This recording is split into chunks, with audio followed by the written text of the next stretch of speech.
Detective John Alviani, who is the Major Assault Crimes Detective 3 here, kind of got this idea together, but the Nicole Parker Foundation paid for this room. And Nicole Parker was a murder victim, 8-year-old girl in 1993. That's a likeness of Nicole there. And she, upon her death, Detective Joel Price, that's his likeness there in that uniform, who was assigned to West Valley and was there at the time, he investigated her murder and solved the crime and helped sentence the suspect to a life in prison. And he helped start the Nicole Parker Foundation. So that foundation paid for this room and outfitted it for us. Again, another example of the community wanting to come out and help the new Topanga Police Station. So we've got this room, we've got some of the toys you see and the tables, the couch, they can watch movies and TV, so they can, again, so children that have been victimized or their parents, sometimes their parents are suspects, sometimes their parents are victims, sometimes we need to take children out of a home, and while we're waiting for the Department of Children's and Family Services for them to get here, respond, we at least have a relaxing place for children to wait.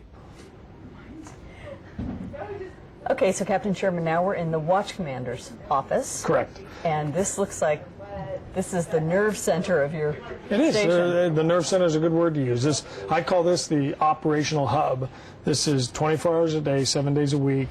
This office is always in operation for the Topanga Police Station. The captains may go home, the detectives may go home, but this office, the Watch Commander, they're constantly working here in the Watch Commander's office. And we've got a lot of technological advancements here. The area command console, which has been kind of a staple in the LAPD for several decades now, where we've had the PSR, the police service representatives, come out and work in the areas. They sit here. This one, though, is an area command console, or ACC, on steroids. This is very, very nice. It's very big.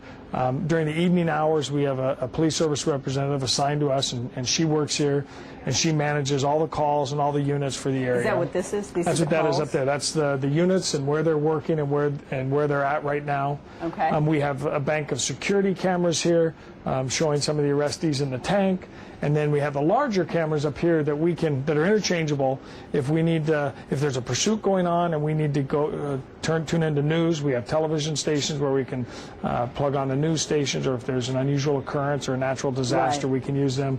And we also have the security, the entry points for the station. I have something I have to ask you about. Did you end up coming to Topanga area because there's actually a street called Sherman Way? Yeah, Captain Sherman. I don't think so, but anyway, this is the office. We have volunteers. I mentioned, we were talking about that earlier, about all the volunteers. Ceci here, a community volunteer that's in helping us answer phones. And then the Watch Commander, Sergeant Kathy Riggs, is the on-duty Watch Commander today. So I'm out and about, or I'm at meetings and doing things. All of the decision-making lies on her shoulders. Should any event occur, a pursuit or a use of force or critical incident, she's responsible for everything that occurs. And then we have conference table. This goes out to the front desk. I think we saw the front desk from the front already, and if you want to take a look at that.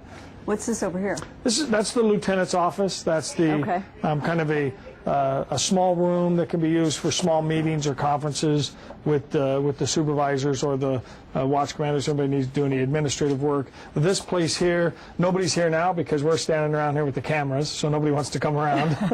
But all camera shy. Yeah, when things are going, this place can be very busy and loud. So if somebody needs to get away from the hecticness of it, they can go into a room like that. So where do they bring people that they've arrested and they need to book? There's a Sallyport entrance off the parking lot, and we have a detention area, and I can go show you where the officers bring the arrestees. Okay. It's right through the sergeant's room here. This is the officers' report writing room.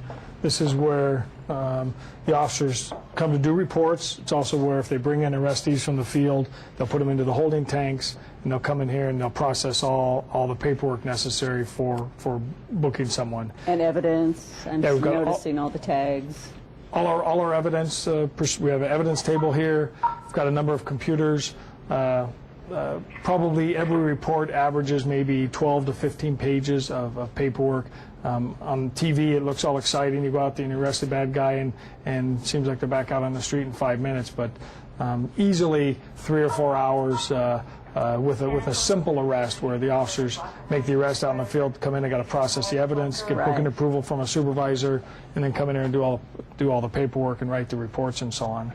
And once they're done writing the reports, or actually prior to that, they put them in the holding cells. Yeah, they put them in the holding. We do not have a jail here. Right. The Topanga Police Station was not allocated a jail. However, we have 6 holding tanks where we can bring people in on an interim basis and hold them here while the officers are briefing the supervisor, getting the initial paperwork started, and then they take them to either Devonshire Station, which is our primary booking facility. We go to Devonshire, and then also Van Nuys Station. If you have a female or need medical treatment, you go to Van Nuys. And so the holding tanks are right out here. And they've had, I'm sure you've heard over the years of arrestees breaking, remember the 77th facility? Somebody went out through the ceiling. It's not going to happen in this building here. These are all cinder block, heavy-duty jail doors, so nobody is going to break out of these. We've got video in each of these tanks, so we can watch the suspects and see. We've already had vandalism. You can see some of the vandalism, and we've prosecuted a number of them for vandalizing the station.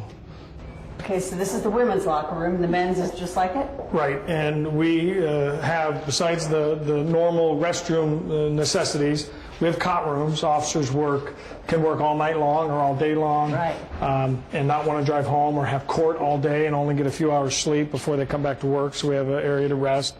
Real nice locker facilities. We have an area in here to clean your weapons, shine your gear, shower, everything. It's a real nice, comfortable setup here in the locker rooms. But this is my favorite. Yeah, going in here, this is the workout room. This is our weight room that is absolutely top-notch. We have free weights, bench presses, ellipticals, treadmills, just everything you can imagine to keep your police officers healthy. This is frankly, a very important part of our job, and what we want our officers to do is to stay healthy, fewer injuries, they're better fit, they're able to arrest the bad guys and put more people in jail safely without getting hurt. And this is nice compared to a lot of the stations. This is beautiful. It's very nice, and it's used a lot. There's nobody in here right now, but before every watch, during the lunch hour and early in the morning, you can easily find 3, 4, 5 people up here working on any of the machines to just keep themselves healthy. So. And then from here, they go in the locker rooms, get dressed, and go to the roll call room. Right, they go down and to get ready for their shift. All right, now one of your senior lead officers is going to take us to the roll call room. We'll go introduce you to Sam Sabra. All right, that sounds good. Joining us now, Senior Lead Officer Sam Sabra. How you doing? Nice to meet you. Hi, Sam. How long have you been with the department? 11 years now. 11 years. Yeah. So you spent a lot of time in the roll call room. Yes, a lot of time. This is our roll call room here at Topanga Station. This is where, before each watch, officers will come down, receive their assignments from the watch commander. We'll get crime updates, crime trends, what's going on in their area. Which is also kind of up on the walls. Absolutely. Each senior lead officer on the wall here has their area described, mapped out. We have special locations as to what to concentrate on when they have extra time not answering radio calls. These are areas that they can concentrate on and try to suppress crime. Wow, there's a lot of stuff. A lot of stuff going on, yes. Very busy. There's never a time here that's dull. Wow.